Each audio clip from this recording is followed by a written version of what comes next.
Halo semuanya. Sebelum kita mulai ceritanya, jangan lupa untuk menekan tombol like dan subscribe. Siapkan tempat duduk yang nyaman, siapkan juga cemilan, kopi atau minuman lain sambil mendengarkan cerita ini. Sudah siap? Mari kita mulai.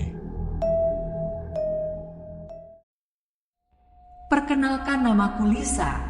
Di sini aku akan menceritakan kisah horor yang aku alami sendiri. Aku akan menceritakan kisah sahabatku yang meninggal dunia karena tenggelam. Yang membuat kisah ini menegangkan adalah karena proses pencarian jasad sahabatku ini dengan cara yang berbeda. Karena banyak sekali petunjuk yang datang melalui mimpi. Aku tinggal di sebuah daerah yang jauh, yaitu Papua. Aku memiliki 3 sahabat yang dari kecil kami selalu bermain bersama. Sahabatku bernama Rita, Rio, dan Dava. Rumah kami saling berdekatan sehingga kami setiap hari selalu bersama-sama. Dari sebelum sekolah sampai kami lulus SMA, kami berempat selalu bersama. Setiap harinya, kami berempat selalu pergi ke sekolah bersama. Sepulang sekolah, kami bermain sampai sore hari dan apabila hari libur telah tiba kami berempat biasa menghabiskan waktu seharian untuk bermain. Karena tempat tinggalku di daerah perkampungan yang asri, aku dan ketiga sahabatku selalu bermain menghabiskan waktu dengan alam. Kami biasa bermain petak umpet, memancing, sampai mandi di sungai. Sungai di daerahku masih sangat bersih, airnya jernih, sejuk dan dingin. Suasana di kampungku sangat bisa menghipnotis wisatawan yang datang berkunjung, karena keindahan alamnya yang sudah tidak bisa diragukan lagi. Suatu hari, kami berempat berencana akan memancing ikan di sungai yang sangat terkenal luas, arusnya tenang, airnya jernih, dan suasana yang asri. Di sungai tersebut, banyak sekali ikan dan apabila beruntung, pengunjung yang datang ke sungai itu bisa melihat burung bangau sedang menangkap ikan di sungai.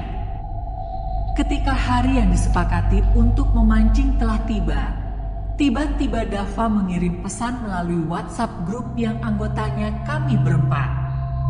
Guys, sorry ya hari ini aku gak bisa gabung buat mancing. Soalnya ibuku larang aku keluar rumah hari ini. Rio pun membalas WhatsApp grup dari Dava. Oke Dav. Rita pun ikut membalas WhatsApp grup dengan candaan. Oke Dav, jangan lupa jaga kesehatan biar cepat sembuh. Kalau kamu gak jaga kesehatan bisa-bisa kamu meninggal, kan gak seru. Kalau kamu meninggal, kita mancing cuma bertiga nanti. Rita mengirim pesan dengan emot ketawa. Kami bertiga tidak mempermasalahkan Dava jika di hari itu membatalkan janjinya untuk pergi memancing. Karena memang saat itu kondisi Dava baru pulang dari rumah sakit. Dia harus diopnam akibat terkena malaria. Akhirnya pukul 10 pagi, kami bertiga, aku, Rita dan Rio memutuskan untuk berangkat ke sungai. Jarak dari rumah ke sungai tidak memerlukan waktu yang lama, hanya 15 menit dari rumah dengan berjalan kaki. Dalam perjalanan ke sungai, kami habiskan dengan candaan dan tawa. Sesampainya di sungai, kami mencari tempat yang teduh untuk memulai memancing.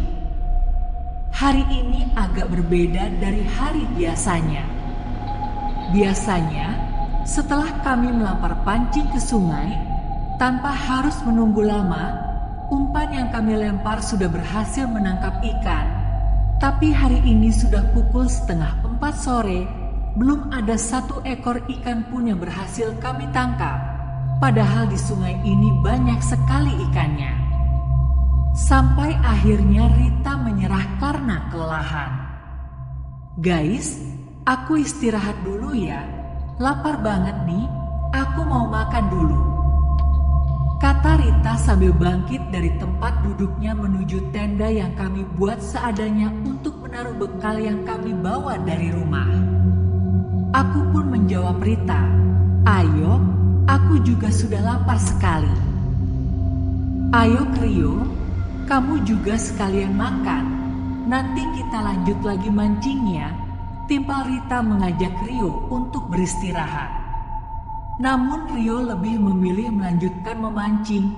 Kalian duluan saja, aku masih asik nih." Pada akhirnya, aku dan Rita memutuskan untuk makan berdua.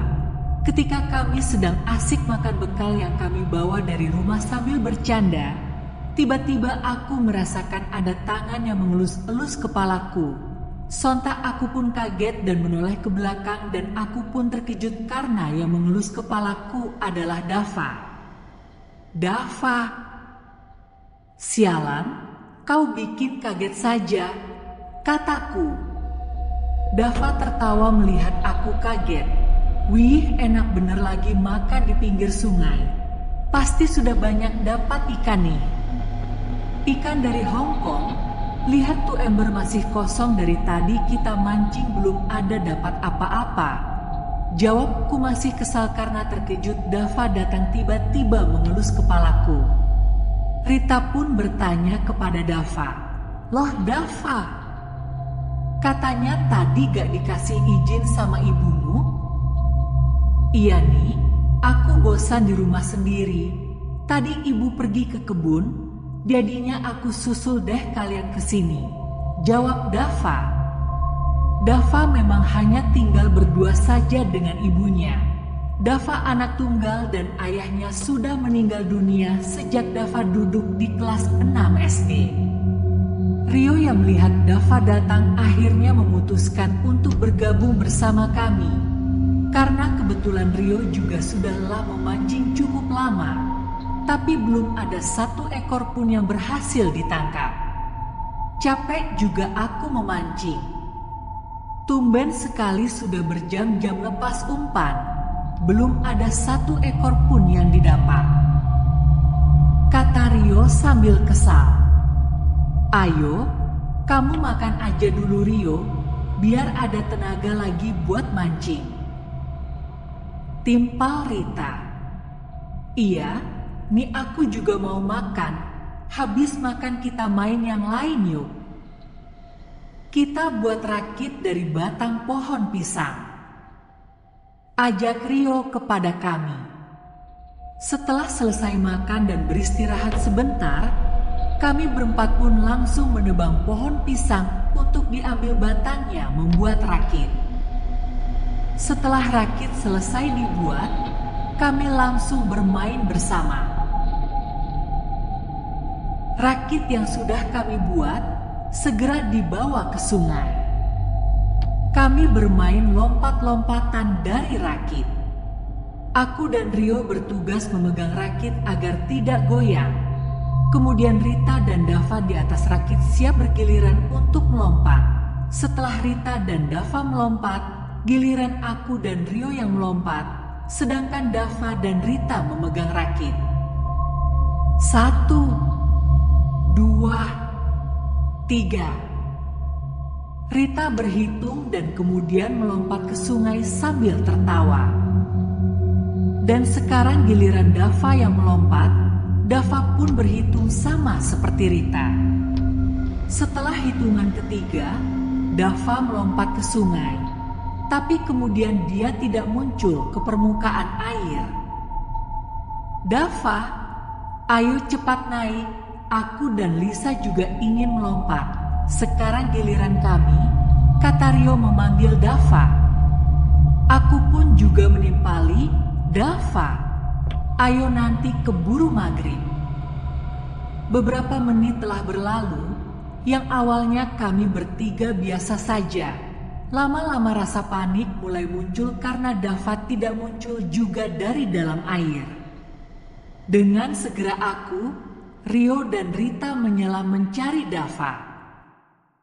Sebenarnya sungai tempat kami bermain tidak dalam, hanya setinggi dada kami yang tidak mungkin membuat Dava tenggelam. Setelah beberapa saat kami menyelam, Dava masih belum ditemukan. Pada akhirnya azan maghrib pun terdengar. Kami memutuskan untuk pulang dan mencari bantuan ke kampung.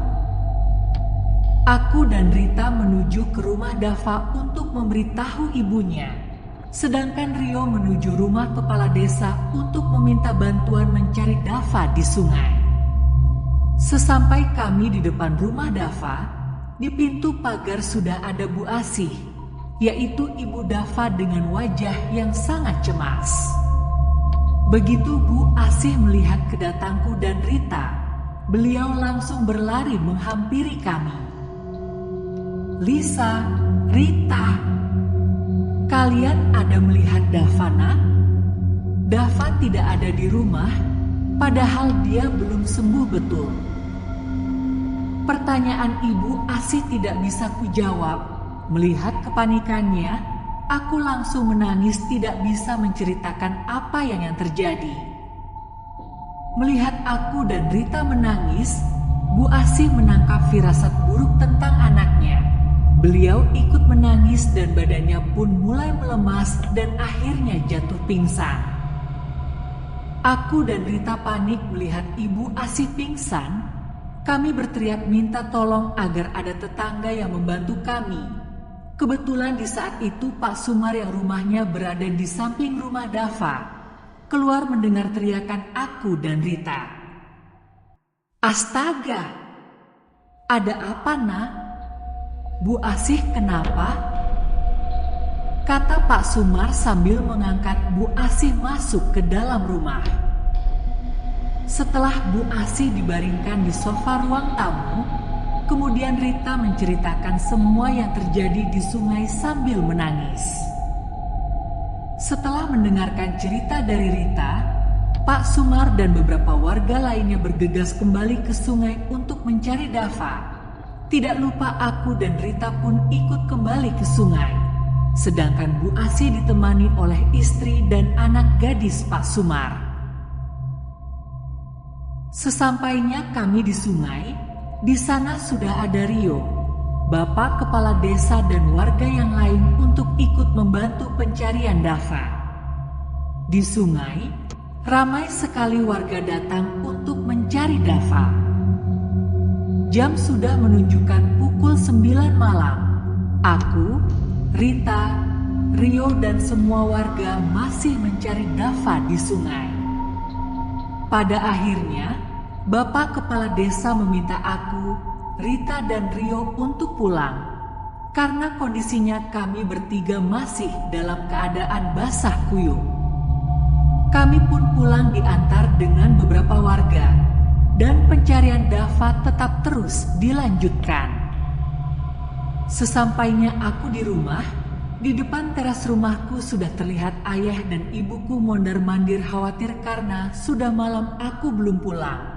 Dan betapa terkejutnya mereka melihatku pulang dengan keadaan basah kuyup. "Apa yang terjadi, Pak?" tanya ayahku pada bapak-bapak yang mengantarku pulang. "Sebaiknya Lisa disuruh istirahat dulu, Pak. Nanti bisa masuk angin," jawab salah satu bapak-bapak itu. Ibuku langsung merangkulku, mengajak aku masuk ke dalam rumah untuk ganti baju dan beristirahat. Sedangkan ayahku berbicara dengan warga yang mengantar aku pulang. Di dalam kamar, aku hanya menangis mengingat bagaimana keadaan Dava.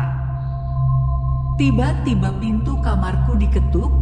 Ayah dan ibuku masuk ke dalam kamarku dan duduk di samping ranjangku. "Yang sabar, nak. Kita doakan Dava supaya bisa cepat ditemukan dengan keadaan selamat," kata ibuku sambil memelukku. Ayah sudah minta bantuan teman ayah di Basarnas untuk mencari Davana. Besok pagi-pagi sekali mereka akan mulai pencariannya, sambung ayahku sambil mengelus kepalaku. Ayah dan ibuku seorang tenaga medis, Tidak jarang pula mereka mengikuti kegiatan sosial untuk membantu masyarakat. Pagi pun telah tiba, dan pencarian Dava sudah dimulai sejak pukul 7 pagi dari tim Basarnas, polisi dan tentara ikut serta dalam pencarian Dava. Tidak luput seluruh warga juga ikut dalam pencarian. Hari sudah menunjukkan jam 10 malam, belum ada tanda-tanda ditemukannya Dava. Kepanikan semakin menjadi karena kemungkinan harapan Dava untuk ditemukan dalam keadaan hidup sangat kecil. Aku dan Rita tidak henti-hentinya menangis. Kami selalu berdoa agar Dava segera ditemukan dengan keadaan selamat. Pencarian sudah masuk di hari kedua. Tanda-tanda Dava ditemukan pun belum ada.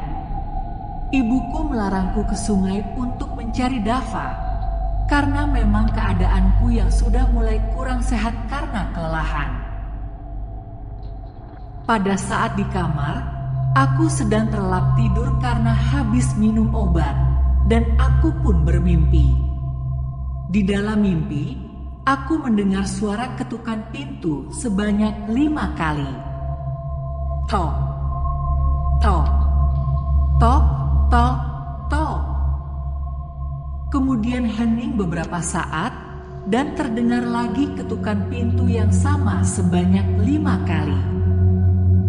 5 hari sudah berlalu, pencarian Dava terus dilakukan, dan mimpi ketukan pintu pun masih terus terulang. Yang anehnya, setiap aku bermimpi, keadaan mimpi yang aku alami selalu sama. Mulai dari tempat, sampai jam dinding yang berada dalam mimpiku juga sama. Pada hari kelima, saat aku bermimpi yang sama, di dalam mimpi aku beranikan diri untuk melihat ke jendela, memastikan siapa yang mengetuk pintu setiap hari. Dan betapa terkejutnya aku ketika membuka tirai jendela dan mengintip ke arah pintu yang diketuk. Di depan pintu sudah berdiri kaku sosok Dava yang mengetuk pintu dengan tatapan kosong. Di dalam mimpi, aku memanggil nama Dava sambil menangis. Sayup-sayup aku mendengar Dava berkata, "Tolong bantalku." Aku pun terjaga karena ibuku membangunkanku agar pergi ke kampus. Sudah beberapa hari ini aku bolos kuliah karena memikirkan keadaan Dava, dan selain itu juga, memang keadaanku yang kurang sehat. Sesampainya aku di kampus, aku langsung masuk ke kelas, dan di sana sudah ada Rio dan Rita duduk sambil bercerita. Aku pun langsung bergabung dengan mereka. Sambil menunggu dosen datang, aku menceritakan mimpiku yang aku alami selama 5 hari berturut-turut kepada Rio dan Rita. Dan betapa terkejutnya mereka, karena mimpi yang aku ceritakan kepada mereka sama persis yang mereka alami selama ini juga.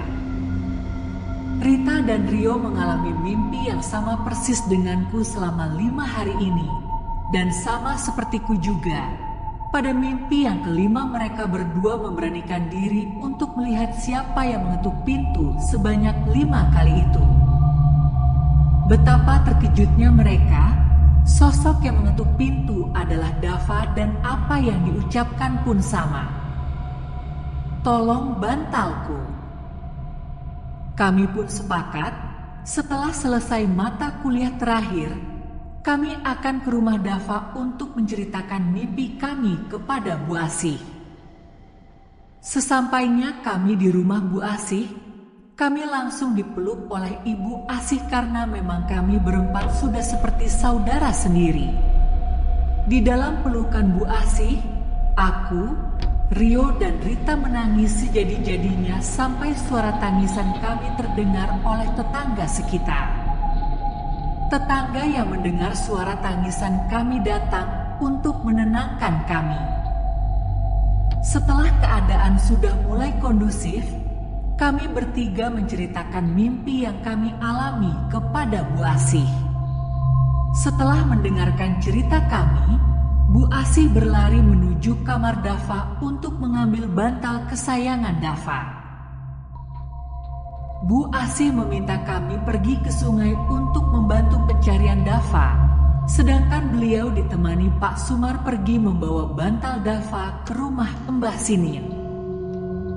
Di kampungku, Mbah Sinin memang terkenal orang yang mempunyai ilmu berkomunikasi dengan dunia lain, sehingga Bu Asih meminta bantuan kepada Mbah Sinin untuk mengartikan mimpi yang aku, Rita, dan Rio alami. Singkat cerita, aku dan kedua sahabatku sudah berada di sungai kami dan berdoa bersama agar Dava bisa ditemukan. Jam sudah menunjukkan jam 5 sore hari itu.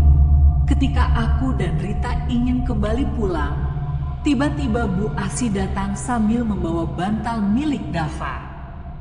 Katakan, di mana tempat anakku tenggelam terakhir kalinya? Pinta Bu Asih kepada Rio sambil mendorong-dorong tubuh Rio. Pak Sumar berusaha menenangkan Bu Asih. Bu Asih tenang dulu, biar saya saja yang menjelaskannya. Bu Asih pun menyerahkan bantal milik Dava ke Pak Sumar, sedangkan Bu Asih dibawa ke posko untuk menenangkan diri.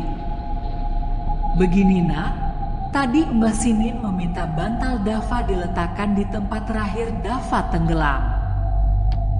Kata Pak Sumar menyampaikan pesan Mbak Sinin. Akhirnya Rio dan Pak Sumar berjalan menuju sungai di mana tempat terakhir kali Dava melompat dari rakit. Begitu sampai di tempat tujuan, Pak Sumar meletakkan bantal milik Dava di atas air.